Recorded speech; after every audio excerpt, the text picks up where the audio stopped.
It's a big day in Washington, D.C. as Donald Trump gets ready for his inauguration as the 47th President of the United States.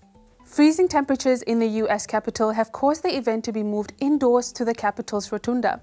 Regardless of the weather, officials expect about 200,000 people to attend the event, including Trump supporters and protesters.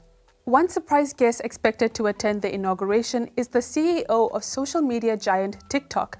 This comes merely one day after Trump announced that he would stop an impending U.S. ban on the platform with a 90-day grace period to align its operation with U.S. regulations. DW's Ralph Martin looks at Trump's priorities for the first few days of his presidency. Donald Trump has promised a very busy first day when he retakes the White House. In fact, he's made at least 59 distinct day one promises. Some he mentioned once and not again, but others were tied to major themes in his campaign.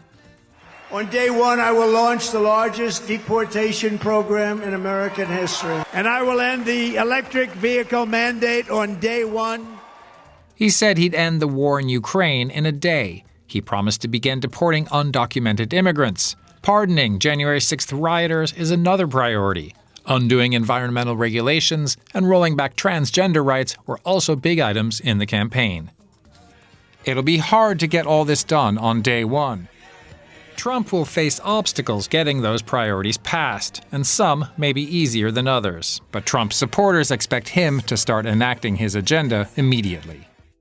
Meanwhile, people worldwide will also be waiting with bated breath to see what Trump's return to the White House will look like.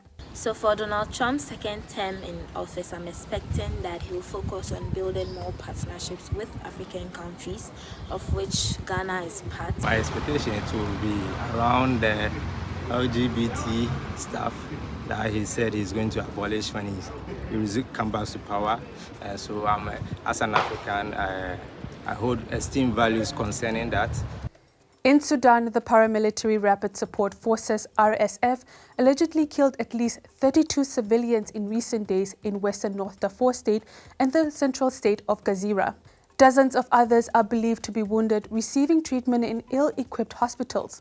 The Director General of the Health Ministry in North Darfur, where the majority of the killings reportedly took place, said the area did not have any presence of army troops or allied forces before the RSF attacks. Human rights organizations have repeatedly accused the RSF of committing atrocities in Sudan's civil war. Ghana's President John Mahama has ordered an investigation into the death of at least 8 illegal gold miners following clashes with the army in the southern region of Ashanti over the weekend. Mahama's office said it would ensure that any individuals found to have acted unlawfully are brought to justice. The military, meanwhile, said the incident had happened after about 60 armed illegal miners had breached the security fence of a mine, resulting in a gunfight with officials. Authorities in Mali have announced that they will be building a weapons manufacturing factory. The state-owned ORTM TV channel reported that the military facility will produce arms to help tackle the ongoing security challenges. The West African country has been struggling to curb an Islamist insurgency linked to the Al-Qaeda and Islamic State (IS) terror group for years. Mali is reported to have received weapons from Russia and Turkey in recent years. And that's all we've got for you today. Thank you for joining us. Please feel free to comment, like, share, and subscribe to our channel. I'm your host, Okeri Ngushinado.